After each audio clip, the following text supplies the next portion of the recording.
The piano, Series 3, bigger and better. How do you feel?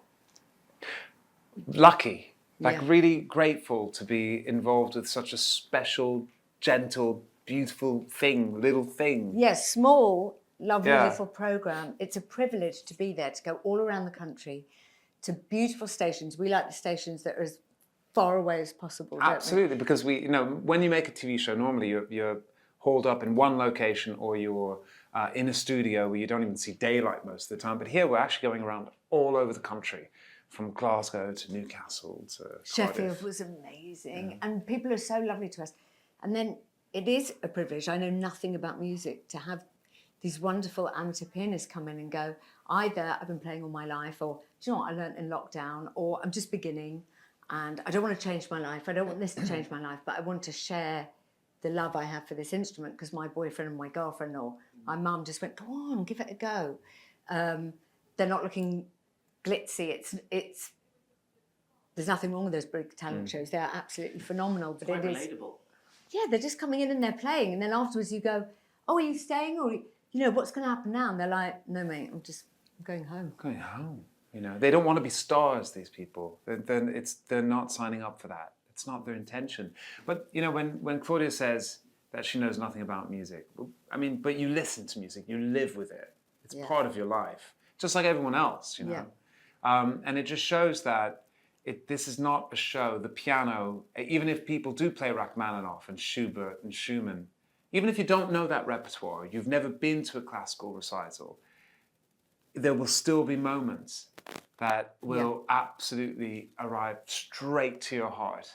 Because when something is powerful and when something is authentic and sincere, it will move you, even if you don't really understand all the intricacies of the notes.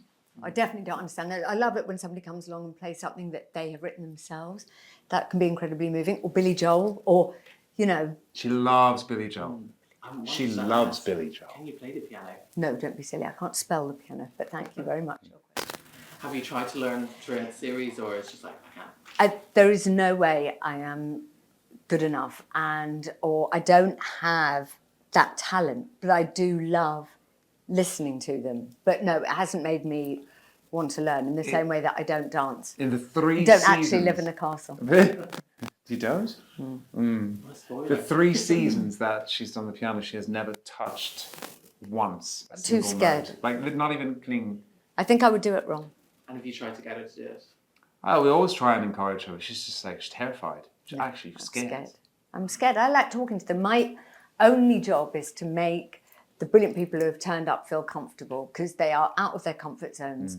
They have often been really cajoled into doing it by a friend or work colleagues. Yeah. So, or they have they know they have a story to tell, and the piano's like this doorway into their lives. And so let's put it this way, we often say that the ones that are the least likely to be there, or that want to be there the least, so they're the most fragile, are the ones that we want the most. Yeah. That's really lovely. This year you've got a new judge. Yes. Who can't be here today, but what's that been like with John? He's amazing. John is amazing. He's an extraordinary musician with an incredible kind of library of music in his head. Yeah. It's been brilliant. Yeah, we're very lucky. I mean, I can't believe it. When I said to my dad, unfortunately Lang Lang can't, but we're going to have John Baptiste, he was like, Mika, John Baptiste, and you had Lang Lang. It's an honour, and he's amazing. He has this unbelievable energy, doesn't he? Yeah, he does. Your dad loves the show. He loves the show. He really loves the show. He says by far the best thing you've ever done. Wow. Does he watch Strictly there in the trailers as well? Yeah, he's a cutie. What's it like when the cameras aren't rolling? Do you go for Greg's? Or? Yeah, of course we do. We always check out all the eateries. We from all of them. I know the menus off by heart. There's the fancy Michelin guide, right? Which is this, they give Michelin stars and they go around, they test everything. Well, we could do our version of the guides to the different stations across the country. The best eateries is, I'm going Liverpool.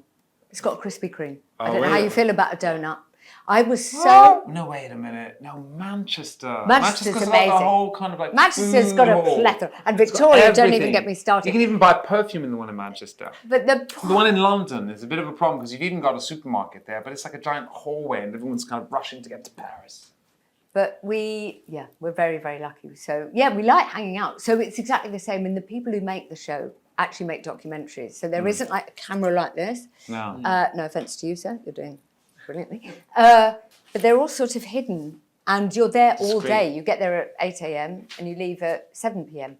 And you do that a couple of days in a row. So you really get to know everybody. And we all arrive by train and we leave by train. So a big shout out to LNER because they're lovely to us. And all the trains, because, I don't know, but we feel for a big chunk of time there, we're in the train stations or we're on the trains. I was going to say, do you hear the announcements in your sleep then, like on Oh repeat? boy. Oh, yeah. Oh boy. Oh, yeah. And there are some people, they can't stop it. They can't stop. I think it was Brighton. I was like, guys, could you just? But I get a train quite a lot from Paddington and you need it.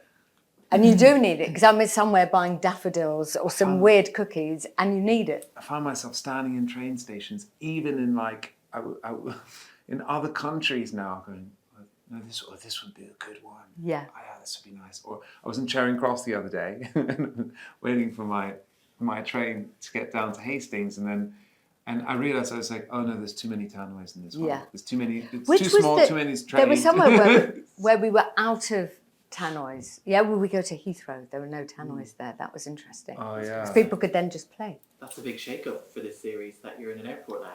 Yeah, I hate airports. Sorry. I know no one asked. No, I want you to get it out of your I system. just don't like it. Because take it off, put it on, put it in the bag, keep it in the bag, put the liquids in the thing. Why did you bring your bottle of water? Naughty, naughty boy, naughty boy. I feel never like really everyone's go saying anywhere. naughty boy. They were like, don't be grumpy with me. They're all grumpy until they're not grumpy, but it's not their fault because they've had